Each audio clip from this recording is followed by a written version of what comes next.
So friends, today we'll discuss approach to delirium. So before discussing the approach to delirium, we will first understand what is delirium. Delirium is basically an acute confusional state.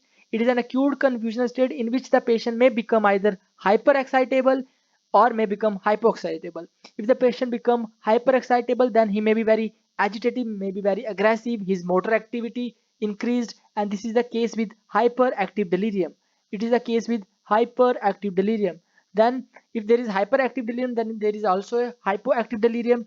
In the hypoactive delirium, motor activity reduces, the patient becomes slow, and the patient may become drowsy, and this is known as the hypoactive delirium. So we have hyperactive delirium and we have the hypoactive delirium as well.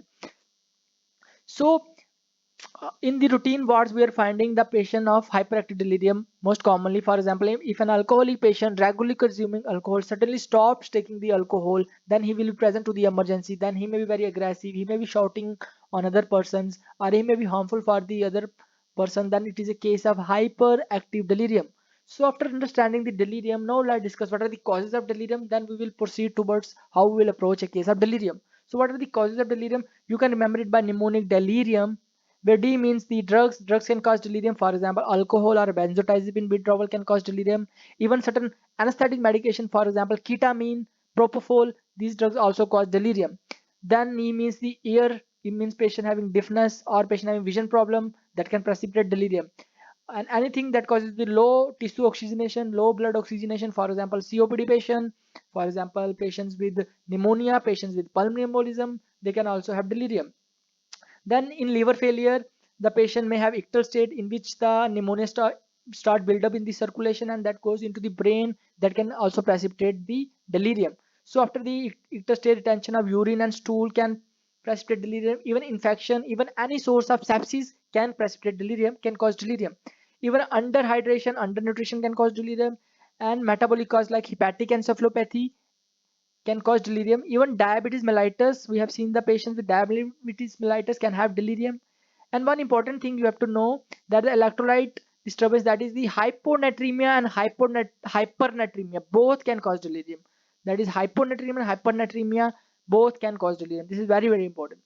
Now after discussing the causes of delirium, now we will see how we will approach a case of delirium. So the approach, we first take the history. History is very important. We have to take the history from the family members or from the spouse, because from the patient we cannot take the history, because the patient may be very agitated, may be very aggressive. So the history is important. We have to take it from the family member or from the spouse. In the history, we will ask for the medication history, in which we will ask for any drug, over the counter drug intake, any history of benzodiazepine or alcohol intake, any history of herbal medicine intake, then any drug abuse history in the form of cocaine, cannabis.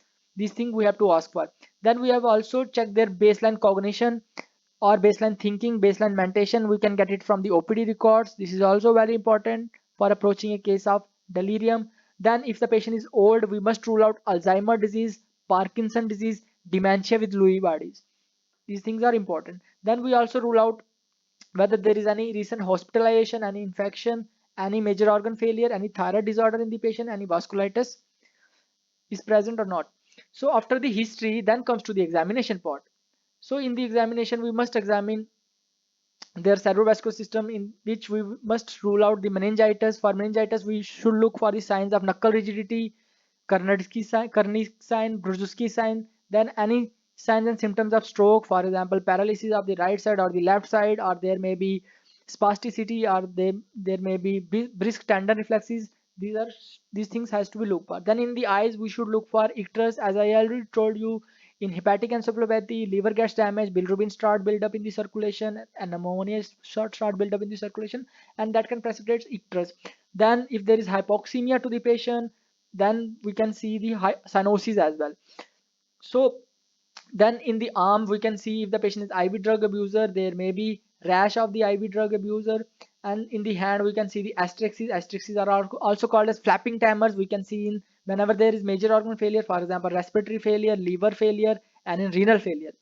Then we have to look for any signs of sepsis, because sepsis can cause the BP to fall down, and that can reduce the blood flow to the cerebro CNS. If the blood flow is reduced to the central nervous system, that can also precipitate the delirium. This is very, very important. Sepsis and shock.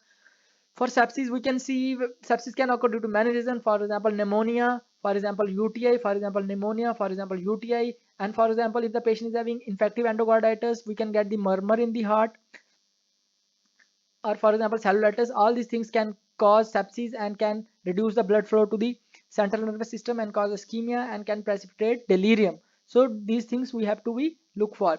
Also, we have to screen the patient. We have to do their mini mental state examination to screen for Parkinson disease, Alzheimer disease, and dementia with Lewy body.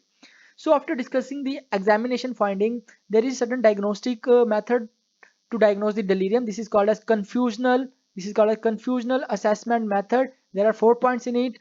Out of the four, one, two are necessary, and three or four, any one of them is necessary.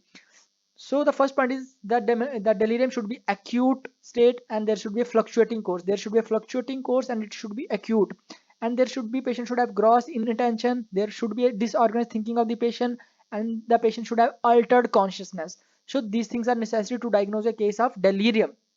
So after diagnosing the delirium, then comes to the lab investigation. In the lab investigation, we have the first initial set of investigation, then we have the first tier investigation, and then we have the second tier of investigation. In the initial set of investigation, we take the history and examination as already discussed. Then we will go for the routine examination. In the routine examination, we will do the CBC, LFT, and KFT, and the urine routine microscopy. Then after the initial investigation, we will go for the first tier investigation. In the first tier of investigation, we will do the blood culture and urine culture to look for the sepsis. Then we will go for the chest x-ray to look for the signs of consolidation for pneumonia.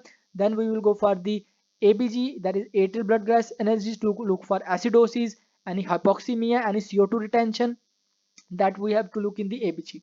Then we have to do their urine and toxicologically screen to look for any toxic product like cocaine, cannabis in the urine or in the blood. This is also very important. Then after that we will go for CT, MRI, or LP. These things we will rule out any hemorrhage or ischemic stroke or meningitis. In the meningitis we find the basal exudates on CT. These things we have to look for. This is the first tier of investigation. So after the first tier, then comes to the second tier of investigation. In the second tier of investigation, besides CT, MRI, LP, there are additional testing in the form of vitamin B12, folic acid level, thyroid function test, ESR, and serum ammonia level. Very, very important. This has to be looked for in the second tier of investigation. Then HIV and syphilis also done in the second tier of investigation. Then how we will treat this patient? If the patient is having infection, then we will give the antibiotics to the patient. And if there is a electrolyte disturbance in this form of either hypernatremia or hyponatremia, we will treat accordingly. If there is hypernatremia, we will give them isotonic fluid. If there is hypernatremia, we will give them the 3% saline, 3% NaCl. Then 3% NaCl. Then if the patient is in ICU, his sleep wake cycle may be disturbed. Then we have to maintain their sleep wake cycle. This is also very important in a patient with ICU setting.